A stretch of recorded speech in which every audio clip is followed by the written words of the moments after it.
Muy buenos días, bienvenidos al conversatorio del DIGE. ¿Qué tal? Javier y Daniel ya estaban en una conversación, Hola ¿cierto? ¿Qué, Matías. qué dicen?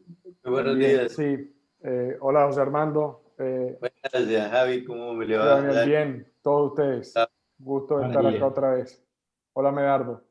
Eh, Habíamos Sí, buenos iniciado, días a todos. digamos, como dicen, fuera de la reservación, off the reservation, off the record.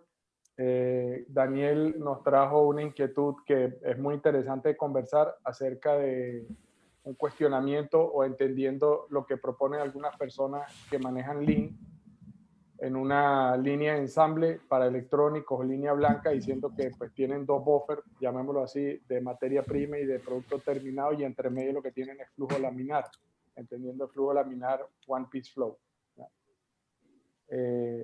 Y entonces que la lógica es que van cambiando la capacidad de acuerdo a la variabilidad de la demanda. Es decir, cuando la demanda baja, por ejemplo, reducen de 3 líneas a una línea de ensamble, y lo que hacen al final es, para ir controlando el costo de la operación, es simple aumentar o reducir personas en los puestos de la operación de ensamble.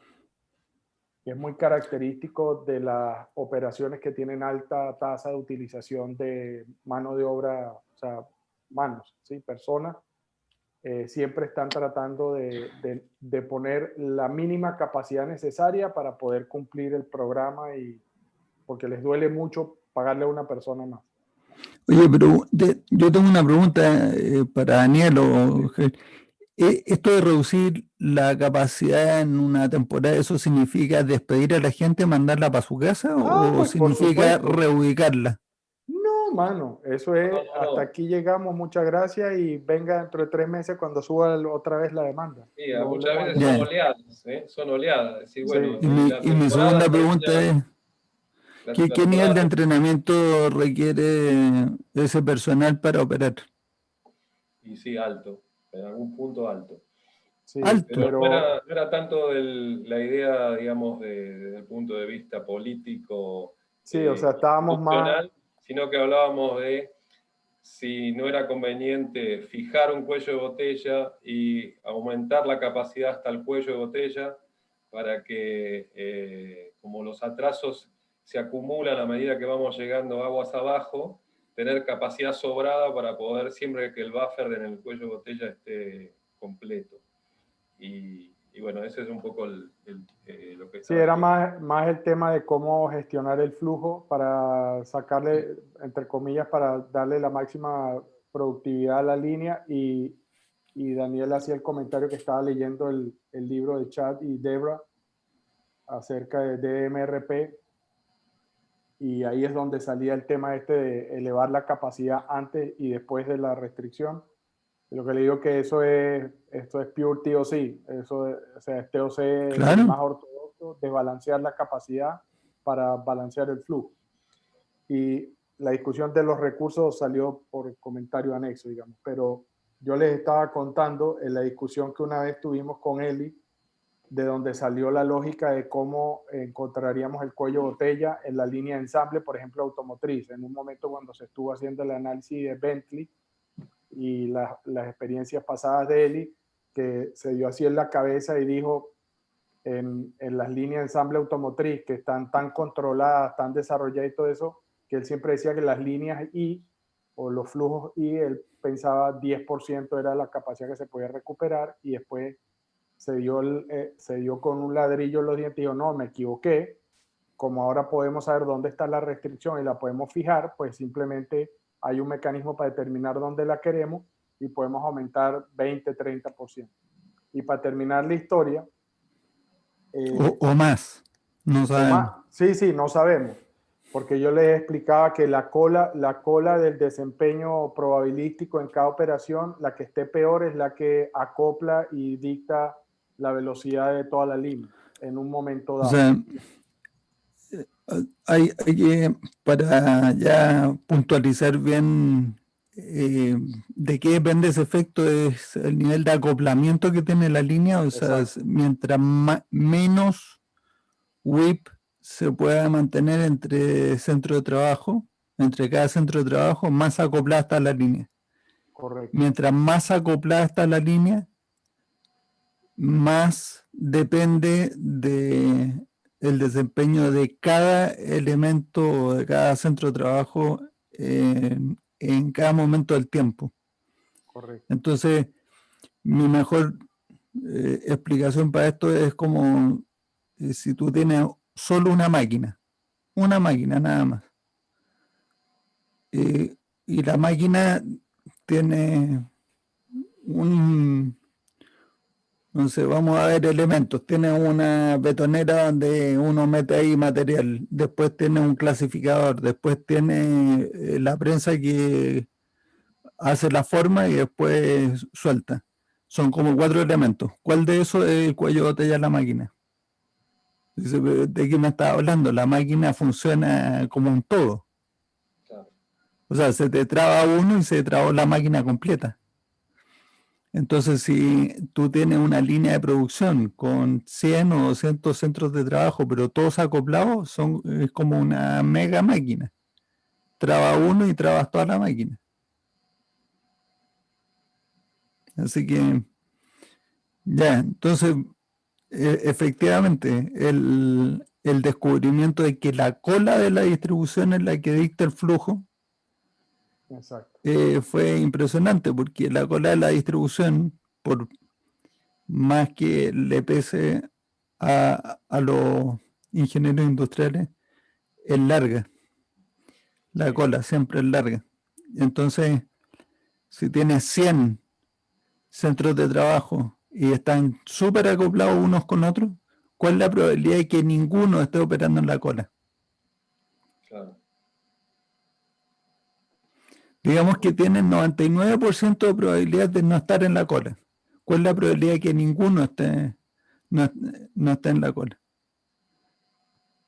Es 0,99 elevado a 100. ¿Cuánto te da eso? O sea que si encuentra el centro de trabajo, o sea, en realidad encuentra cualquiera. Sí, salta todo De el hecho, tiempo. eso es lo que dijo Eli, da lo mismo, uno tomaba cualquiera. Ojalá que no Exacto. fuera el de mayor capacidad, pero cualquiera. Lo aíslas y entonces ahora elevaste el throughput al ritmo de ese. Exacto. Y es su promedio, no es la cola. Inmediatamente te ganas todo lo que estás perdiendo en el acople, lo recuperas ahí, por lo menos alimentando esa parte de la línea hasta ese recurso. Y después él decía, listo, y ahora haga lo mismo con la otra mitad y con la otra mitad hasta que ya sepa bien cómo desbalancear la capacidad. Y el ejemplo final que, perdón, Fish, no, para terminar rápido, Sí. redondeo. Perdón, no es que era una anécdota tranquilo. con Tesla, después les cuento. Sí, exacto. Ese cuenta tú y yo voy a contar el otro con la planta de Dalian. Entonces, precisamente en línea de ensamble electrónico para hacer medidores de presión arterial, Omron tiene una planta en China, que es la planta en la ciudad de Dalian, reconocida no una, sino 2 veces como la mejor implementación del sistema de producción Toyota fuera de Japón. ¿Ya? O sea, eso requiere una... Por la revista Nikkei. Exacto, por la revista Nikkei, que es la revista de negocio de Japón. Entonces, cuando se hizo el estudio de la planta de Dalian, la decisión fue, estamos en una situación de subalimentar o hacer que la restricción de la línea pase hambre. Y en este caso, la otra cosa que es importante, estas son líneas de ensamble dedicadas. ¿Sí? Es decir, son para esto. Cada línea ensambla 1 o 2 modelos. Como una celda. Como una celda, ¿ya? Pero son líneas grandes donde hay una serie de personas en fila india haciendo el ensamble. Entonces lo que se decidió hacer fue, primero vamos a agarrar y vamos a inundar de whip, vamos a meter más whip que el one piece flow, vamos a meterlo para que veamos dónde se nos acumula. Una vez que se acumuló en la restricción, ahora agarramos y decimos si la queremos ahí o la cambiamos, y lo que hicimos fue que multiplicamos esa estación en vez de una, 2 personas, por ejemplo. ¿Ya? Y después el resto vimos que eran tan rápidas las operaciones que la restricción se iba a quedar ahí.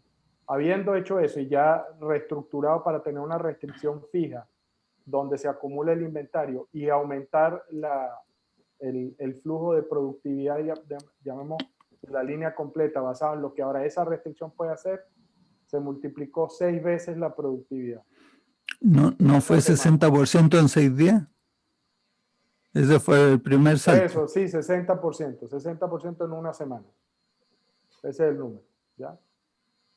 Entonces, más que duplicaron la productividad de la línea en una semana solamente poniendo unas personas más e inundando con más WIP. Con esa lógica. Ya. Adelante, Fish. No, yo leí le iba a contar que leí hace un par de años, 3 años, ya no sé. Y no lo guardé el artículo, lo leí por ahí, de un artículo que hablaba de la línea de ensamble de Tesla, donde en el artículo comentaban que Elon Musk estaba arrepentido de haber automatizado tanto su línea de ensamble. Y pasaba por el comentario así rápido y seguía el artículo hablando de otras cosas. Pero yo dije, aquí es que Elon Musk tiene esa mente, man, pero no pudo prever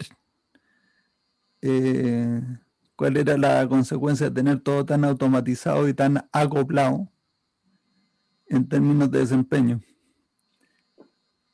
Entonces yo le escribí, pero por alguna razón nunca le llegó mi correo. Estoy seguro, porque si no me habría contestado, ¿cierto? Digo, me escribió Matías, esto debe ser importante. O sea que... Y esta conversación la tenías tú con expertos, Dani, con expertos de Lean. Sí, con gente que administra Implementa. una planta de ensamble de línea blanca. Y pero entonces, ellos son los que administran o sea, no son consultores de Lean. No, son la gente que trabaja, y el problema que tenían o que tienen hace 30 años es ese, que tratan de ajustar a la demanda lo que está pasando internamente. Y ahí Pero es como yo le entonces digo, sí, balancean la capacidad. claro, a ver, creo que el mundo del costos ahí le hace una trampa, y en lugar de pensar, bueno, con toda esta capacidad que tengo, ¿cómo hago para vender más? Lo que hacen es ver, bueno, ahora como nos baja la demanda, porque normalmente es así en el año, que llega un cierto nivel en el que necesita la máxima capacidad y después empieza a bajar. Toda la dirección está apuntada a ver cómo reduce costo en lugar de cómo hacemos para vender esa capacidad a otros países. Y es pero es así 1-3 la diferencia en línea blanca. Una temporada, pero o sea, ahí no hay como Halloween que los dulces yo te puedo creer que se multiplican por 5 por 10 consumo en la semana de octubre. Pero sí tienen curvas de crecimiento durante cierto tiempo, y momentos en que tienen valles. Y bueno, y la idea es tener, con lo que decíamos, el flujo laminar. Entonces tratan de tener bien estirada la línea de producción, porque eso Pero les parece que tienen mayor, digamos, capacidad de reacción. No, pero mira, yo te hice la pregunta si eran los consultores o eran los que administran la línea, y como son los que administran la línea todavía hay esperanza, Sí. porque a ellos les duele. Así que, Sí, Claro, al final. entonces resolver. hay dos cosas que yo creo que deberían de mirar. Una cosa es eso que me está diciendo en grueso, cuando aumenta o disminuye la demanda en el año. Eso es una cosa. Y la otra cosa es la frase flujo laminar. Me suena a que balancean las capacidades entre los recursos. One Por Piece eso, Flow. Es eso es lo que pero no hacen todo el solamente tiempo. One Piece Flow, es también es balancear la capacidad entre un centro de trabajo y otro. Sí, tratan de hacer eso porque ahí es donde yo le digo que tienen la trampa del mundo del costo. Del costo. Porque la dirección le va a decir, ¿por qué tenés tanta gente si realmente estamos vendiendo mucho menos? Pero Ya, pero o sea, yo para separar las dos cosas, una es, Sí. pero si tu restricción está más o menos de acuerdo con la demanda, nadie te va a decir nada.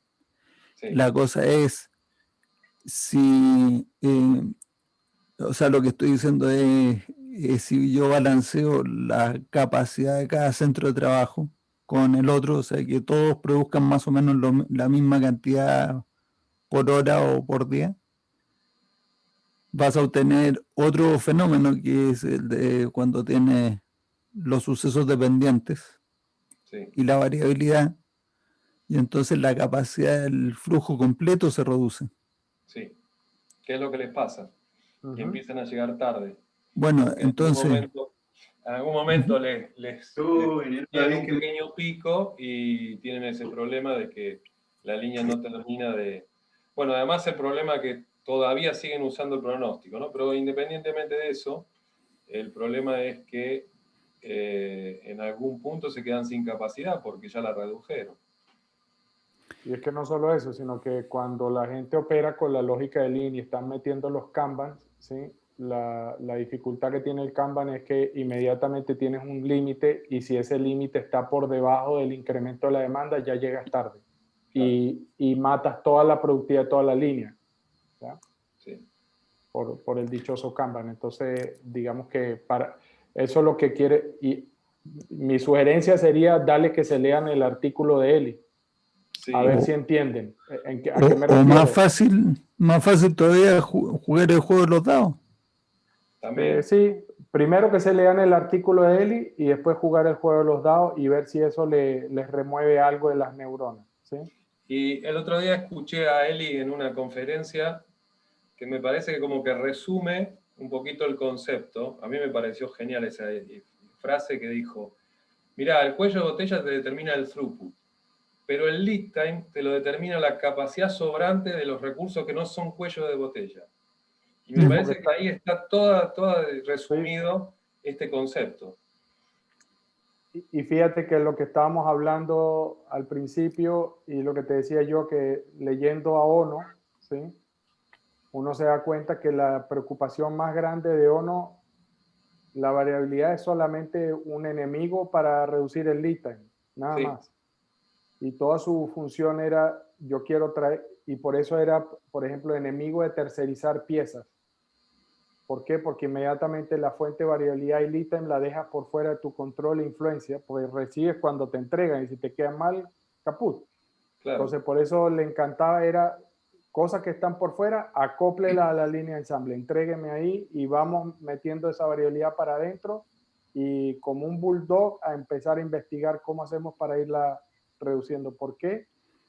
Porque yo creo que tenía la mentalidad de guerra, ¿sí? Es decir, tenemos un yen, un peso y no tenemos más y lo tenemos que estirar a lo que más dé. Entonces, por eso el lead time es equivalente a la velocidad a la que yo genero plata y la recupero. Mientras más corto, más rápido. Eso era todo. Y partieron de ser una compañía que no tenía plata, no tenía flujo de caja, no tenía máquinas nuevas. O sea, la necesidad obliga a ponerse ingenioso y eso fue lo que es mi Sí, pero interpretación de la historia muy simplificada. demoraron como entre 15 y 20 años, pero Más a quién le 40, o importa, sea, ¿sí? si el mismo ONU dice, me demoré 40 años en esta vaina, porque fue desde la primera planta que le dieron a su cargo hasta meterlo en todo Toyota, pero, o sea, tenemos mucho que aportar en ese sentido, pero a lo que me refiero es, el tema del lead time es lo fundamental. O sea, es uno de los aspectos, pues. Sí. Pero el otro es la capacidad de producción. Y yo no estoy de acuerdo en estricto sentido o específicamente con la frase esa que acabas de decir, que yo creo que sí la dijo Eri, que el cuello de botella determina la capacidad. Yo creo que, o el throughput. El truco. Yo creo que lo que determina el throughput es la sincronización de todas las partes. No es el cuello de botella. Me El parece cuello de que lo que botella te decía pone un máximo. el máximo truco. El El máximo máximo throughput lo Te pone determina un la máximo. restricción, por Es supuesto. condición necesaria, pero no suficiente. O te pone ahí va a ir el máximo. Si Sí, tú te le raya metes la más whip, cancha, exacto, le metes demasiado whip y y ya forget it. no se produce. Exactamente, pero eso me parece que ahí está la genialidad, porque no me restrinjas las capacidades, a pesar de que Bueno, estamos, digamos, presionados por el tema de los costos, sino que dame la posibilidad de tener el máximo throughput. luego está la otra frase, no es tanto la capacidad misma que tenga el resto de la no restricción, sino que también es la variabilidad que tiene todo lo que ha dicho Javier ahora. Porque a fin de cuentas,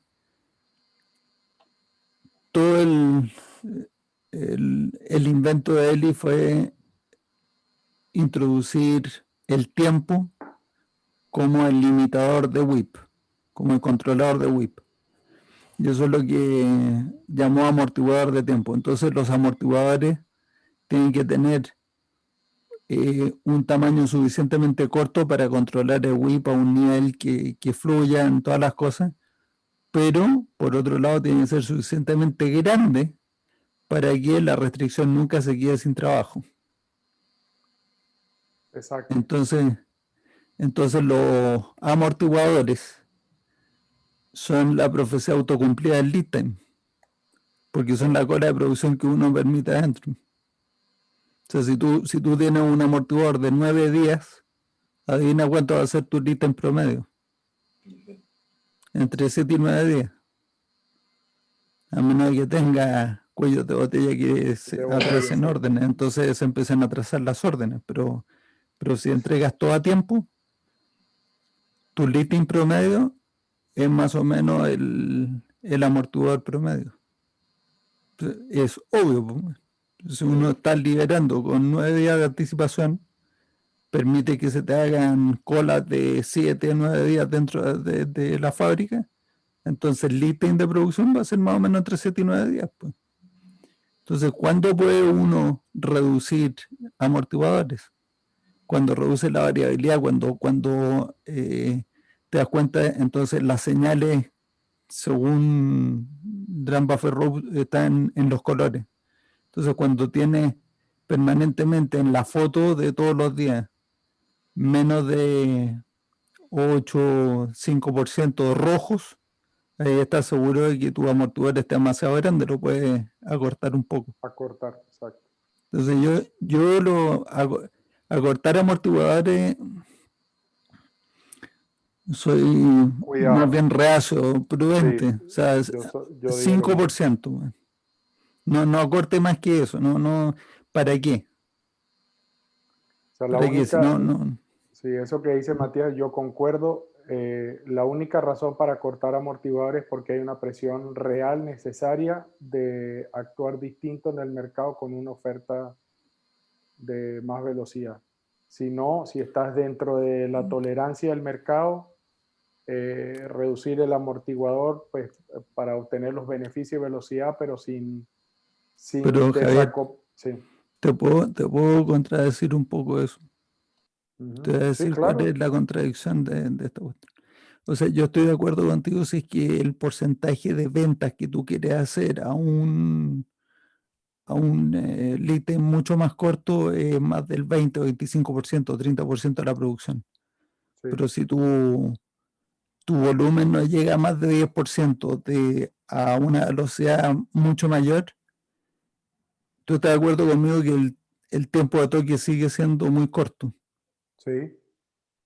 El amortiguador tiene que absorber las variabilidades promedio, no en órdenes puntuales. Entonces, si yo te pongo en un amortiguador de 9 días, más o menos, te meto una orden para entregarla en 3 días, tú la sacas en 3 días. Sí. Y entonces no necesitas acortar amortiguadores para prometer fechas más cortas. El problema es si prometes fechas más cortas de lo que permite el amortiguador en un porcentaje grande de la producción. Correcto. Para explicarme mejor, cuando estoy de acuerdo cuando yo digo recortar amortiguadores, y tal vez ese fue mi error. Yo no estoy de acuerdo en recortar amortiguadores por otro motivo. Sí, cuando digo recortar amortiguadores o inclusive tener un tiempo de ciclo, un lead time más corto, siempre va a ser beneficioso mientras no introduzca más problemas de los que resuelve, ¿ya? De acuerdo. De manera muy general. Lo que estaba pensando yo en la cabeza es que, por ejemplo, en el caso de, y casi siempre lo he visto en el caso de empaque, ¿ya? En el caso de empaque, fábricas que producen empaques para otros sistemas productivos, normalmente los tiempos de respuesta oscilan entre 30 días, 45 días en general. Y cuando uno va y mete TOC, y a eso me refiero al primer corte, terminamos con amortiguadores que no son más de 15 días, porque las máquinas son extremadamente rápidas para producir impresiones, extrusiones, este tipo de cosas, ¿ya? Entonces, cuando uno mira eso, esos 15 días se pueden alargar si uno empieza a llenar la capacidad de las máquinas. Estoy pensando en el ítem, más que acortar el amortiguador, es tener el balance del flujo sostenido a ese ítem de 15 días, ¿ya? Estoy aclarando más lo que quería decir. O sea, al final ese tiempo corto sostenido a esa velocidad de respuesta contra el mercado que está en 30, 45 días, es una ventaja competitiva, además de la confiabilidad en esos tiempos cortos. Entonces es preferible jugar con más capacidad, que es lo que estábamos diciendo, no necesariamente recortar el amortiguador. Recortar el amortiguador requeriría realmente eliminar variabilidad y meterse en un punto donde el tiempo de toque a veces en proporción al amortiguador es muy difícil reducirlo más. No, sin duda, pero siempre hay espacio para... Sí, pero la cuestión es que si uno hace una mejora en los procesos, porque uno no te tiene que quedar quieto y reduciendo variabilidades, sí. porque va mejorando todo, mejora la calidad, mejora mil cosas. Se reduce el WIP, mejora... Y entonces, si tú vas haciendo esas mejoras y tu nivel de rojo está por debajo del 5%, yo creo que sí conviene reducir el amortiguador o sea, inmediatamente que uno reduce el amortiguador, al día siguiente las cosas que estaban amarillas, muchas de las que estaban amarillas se vuelven rojas.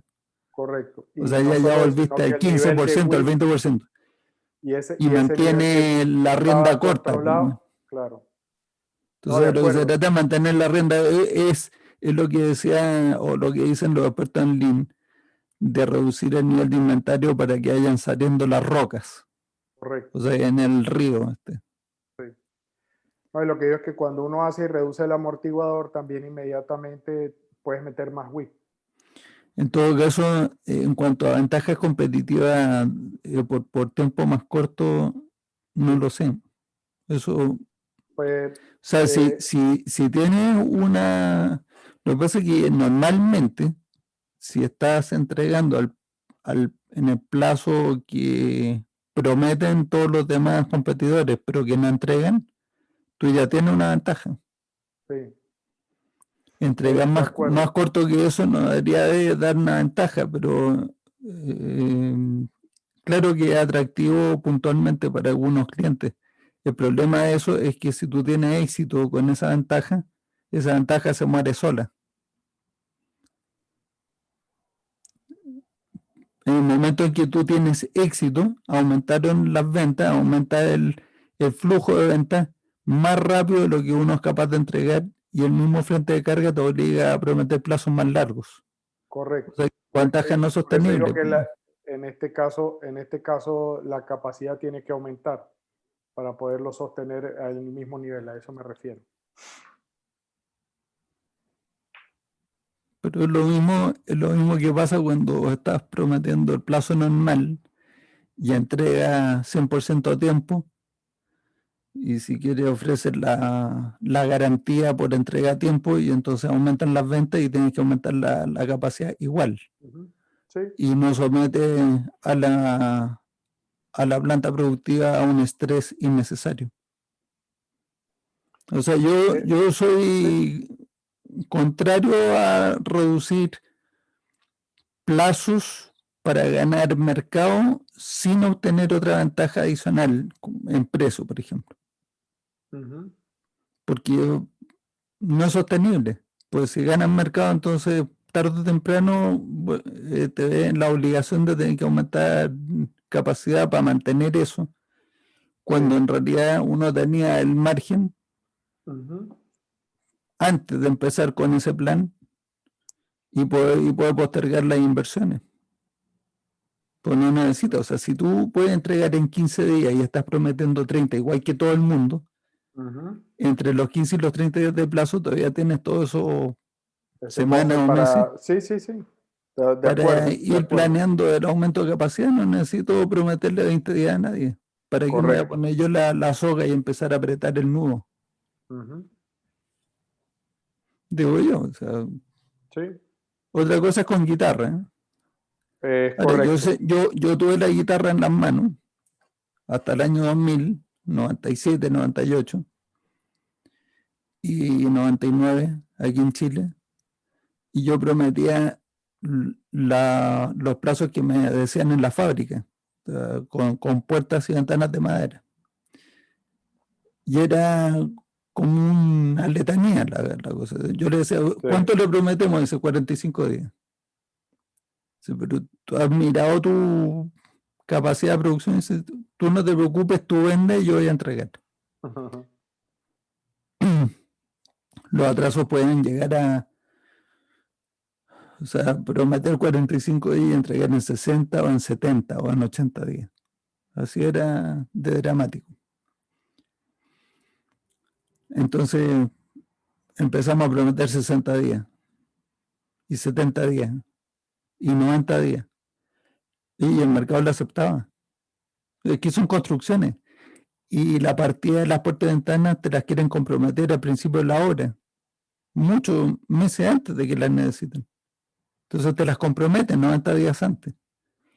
Y uno se atrasa igual. Y ya yo sé por qué.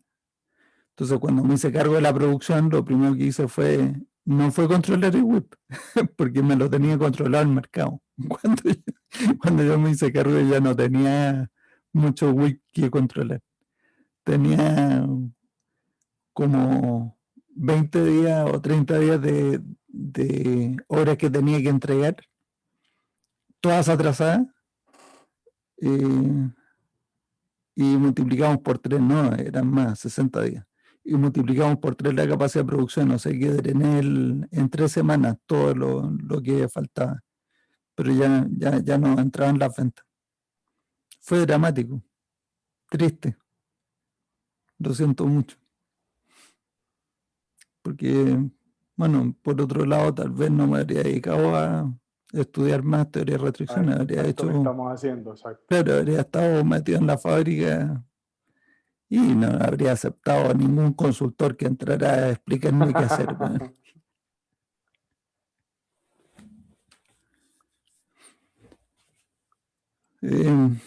Oye, a tus amigos, Daniel, el juego de los dados les demuestra primero que balancear la línea mal. Esa cuestión lo único que va a hacer es reducir el flujo. Y lo segundo es, mi pregunta ¿es tan dramático como el triple? Yo no creo que sea el triple de demanda de una temporada a otra. O sea, será No, no dije el 30%. triple. ¿Ah? Pero por experiencia, no te dije el triple, pero por experiencia sé que en el sur del país, en Tierra del Fuego, en electrónica se hace así. En electrónica es una camada entra, sale. Bueno, No yo, es de caso específico, pero que comenté, que sí están tratando de ajustar siempre la demanda y... pero en línea blanca estandarizada, ¿cierto? O sea, son productos de línea, ¿no? No son Sí, son productos a de línea. pedido. Ya, Sí. entonces en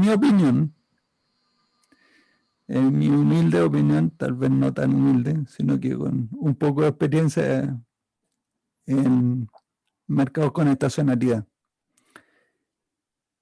Yo calcularía cuál es la demanda promedio en el año y tendría una capacidad instalada de más o menos 15 a 20% sobre la demanda promedio.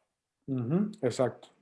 Esa es Es más o menos la capacidad. Entonces, en la época donde la demanda está por debajo, está bastante por debajo,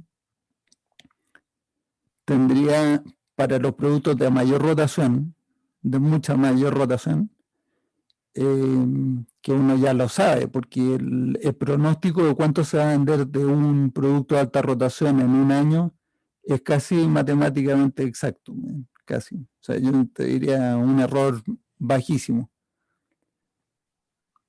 Escucharon lo que acabo de decir, ¿cierto? Matías, los pronósticos son inexactos. La frase típica.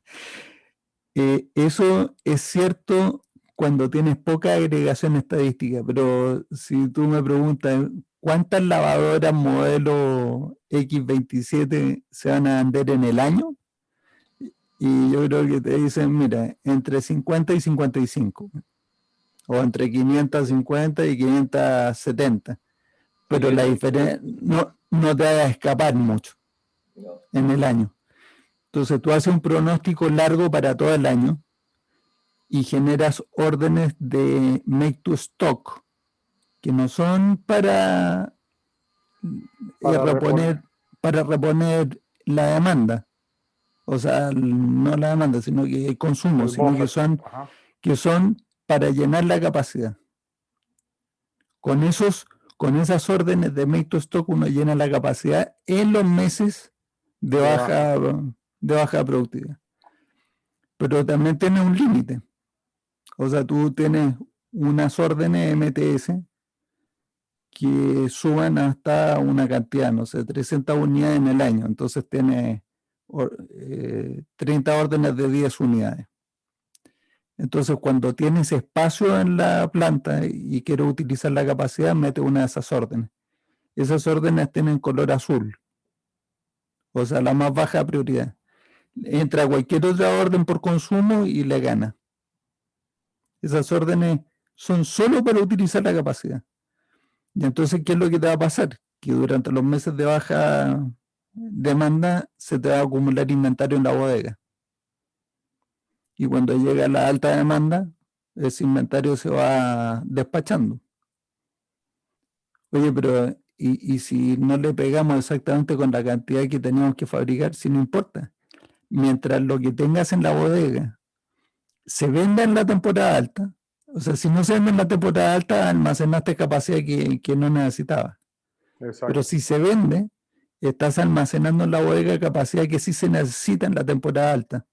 Entonces, ese consumo que se está surtiendo de la bodega está reemplazando, o sea, la bodega ya está reemplazando el ancho banda que necesita en la producción para producir lo que no había pronosticado.